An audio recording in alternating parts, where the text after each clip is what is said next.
नमस्कार मित्रों। आज फिर आपके बीच में हूँ। बहुत दिनों से कोई विषय नहीं मिल रहा था जिस पे कुछ आपसे वार्ता की जाए, कुछ विचार किया जाए, कुछ सोचा जाए, कुछ कहा जाए। आज एक विषय है।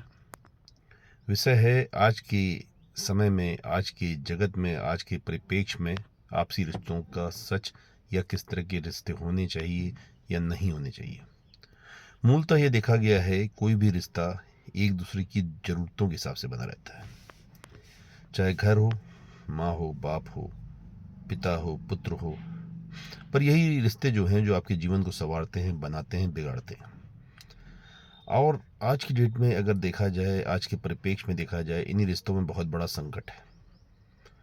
बेटा बाप से परेशान है, बाप बेटे से परेशान है, बेटी माँ से परेशान है, या फिर कुछ और भी संदर्भ हो सकते हैं। कुछ लोग का घर बेहतर हो सकता है, कुछ लोग एक दूसरे को समझते होंगे, सीखते होंगे, पर उनके बोलने का ढंग, या उनके रिस्पॉन्ड करने का ढंग, या उनके हिसाब से जो समय कोई चीज़ों को देना चाहिए उसका ढंग चेंज हो गया है। लोग आज तुरंत प्रतिक्रिया चाहते हैं। आपका समझदार होना ज़रूरी नहीं है, आपको समझदार दिखना चाहिए। आज का संदर्भ ये है कि आप जितना अच्छा समझदार दिखेंगे, आप उतने अच्छे व्यक्ति कहलाए जाएंगे, या दूसरा आपको समझेगा। क्योंकि आज समय नहीं किसी के पास। सब एक दूसरे को तौलते हैं एक दो बातों से, या एक दो मुलाकातों से, कि वो कैसे हैं। अगर आप किसी मित्र से बात करें, दोस्त से बात करें, तो कहते हैं यार तुम तो मुझे समझते ही नहीं हो, तुम्हें समझने की क्षमता नहीं है। इतने दिनों से मैं तुम्हारे साथ रह रहा हूँ या रह रही हूँ, बेटा हो, बहू हो, या कोई हो, लेकिन तुम समझते नहीं हो। नहीं तो मैं अपनी जितनी भी परेशानियां तुमको बताती। ये एक अजीब सा प्रश्न है। और इस प्रश्न का उत्तर ये है कि आज की डेट में आपको समझदार होना जरूरी नहीं है, समझदार दिखना चाहिए। समझदार अगर आप हैं, चीज़ों को समझाना चाहते हैं, या दूसरे को ये बताना चाहते हैं कि आप में ये चीज़ है, आपको ये करना चाहिए, नहीं करना चाहिए, या आप इस तरह से चीज़ें करें, या मुझे आपकी इस तरह से ज़रूरत है। आप मेरे मित्र हैं, आप मेरे सखा हैं, या मेरे कुछ ऐसे करीबी व्यक्ति हैं जिनकी वजह से मैं चाहता हूँ कि हम कुछ बेहतर कर पाएँ। तो व्यक्ति नहीं समझता है। वो ये समझता है कि ये तो यार किसको क्या पता हो, ये तो बड़ी इजीली अवेलेबल है, इसकी बातों का कोई मतलब नहीं है।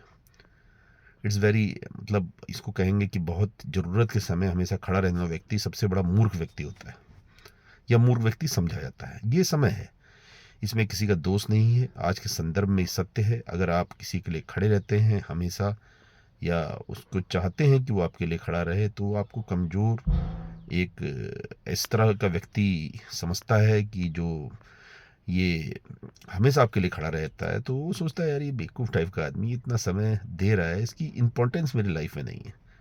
तो नहीं, लेकिन ये होता है कि कई बार कि आप चाहते हैं किसी को कि भाई उनके साथ जुड़े रहें, उनको बताएं, उनके साथ खड़े रहें, और आप भी उम्मीद करते हैं कि वो कभी कभी आपके साथ खड़े रहें। तो ये अजीब रिश्तों के मोड़ पे आजकल ज़िंदगी है। अब ये सुधरेगा कैसे? मेरे ख्याल से आज की भाग दौड़ की ज़िंदगी में रिश्ते ही वो चीज़ हैं जो आपको एक मजबूत आधार देते हैं, आपके जीवन में संघर्ष करने की क्षमता देखते हैं, आपको नए आयामों की तरफ ले जाते हैं, नए लक्ष्यों की तरफ ले जाते हैं। अगर ये रिश्ते इसी तरह से कमज़ोर रहेंगे तो व्यक्ति अपने आप को अकेला पाता है। उसके आसपास का जो वातावरण होता है बोझिल होता है, जिसमें वो तरक्की की बातें सोचता तो है, परंतु तरक्की की बातें हो नहीं पाती, क्योंकि वो गलत लोगों को चूज़ करता है। और अगर मान लीजिए आपके कुछ रिश्ते अच्छे लोगों से हैं, अच्छे मित्रों से हैं, जिनके पास आप जाते हैं, आपको अच्छा लगता है, कुछ देर बैठने का मन करता है, ये जो जीवन की आपाधापी में, या उनसे समझना चाहते हैं, या उनको अपने एक्सपीरियंस से कुछ बताना चाहते हैं, तो ये बड़ा मुश्किल काम है। आदमी जो भी है, मैं हूँ चाहे कोई और भी है, वो सोचता मैं ही सही हूँ, और मैं ही यथार्थ हूँ, मैं ही सत्य हूँ, मैं ही अंतिम हूँ। तो ये जो सोच है हमको गलत दिशा की तरफ ले जाती है, और ये बड़ी मुश्किल काम है। आप एक दूसरे को बताइए कि इस तरह से चलिए, और या आप उनकी तरह से चलिए। तो अगर आपके रिश्ते हैं, अगर कोई ऐसे मित्र हैं, या दोस्त हैं, या सखा हैं, या चाहे वो कहीं पे भी हो सकते हैं, आपके एम्प्लॉय में हो सकते हैं, आपके घर में हो सकते हैं, आपकी बेटी हो सकती है, बेटा हो सकता है, कम से कम एक दूसरे की बातों को समझने की कोशिश करिए, और इससे बाहर निकलिए कि मैं ही सत्य हूँ, मैं ही अंतिम हूँ। तो उनकी भावनाओं को अगर आप समझ पाएंगे, अगर उनकी बातों को जीवन में उतारेंगे या एक दूसरे की बातें सुनेंगे, तो हो सकता है कि जीवन बेहतर हो, आसपास का वातावरण आपका बेहतर हो और आप बेहतर जीवन की तरफ बढ़ सकें। आपके पास ऐसे मित्र रहें या ऐसे लोग रहेंगे जो आपको जीवन में एक अच्छा अनुभव कराएंगे, आपको शिखर की तरफ चलने के लिए साथ देंगे और आपके साथ खड़े रहेंगे। ये एक आज के समाज के समय की बहुत बड़ी समस्या है। तो इसलिए रिश्ते बनाइए, अच्छे लोगों के साथ रहिए, उन लोगों के साथ रहिए जिनसे आप सीखने को मिले, उन लोगों के साथ रहिए जो आपको हमेशा सही राह दिखाएं, या उन लोगों के साथ रहिए जिनसे आपको सुकून मिले, जिससे जीवन के बारे में कुछ सीखने को मिले। धन्यवाद। आपका दिन शुभ हो। जय हिंद, जय भारत, जय उत्तराखंड।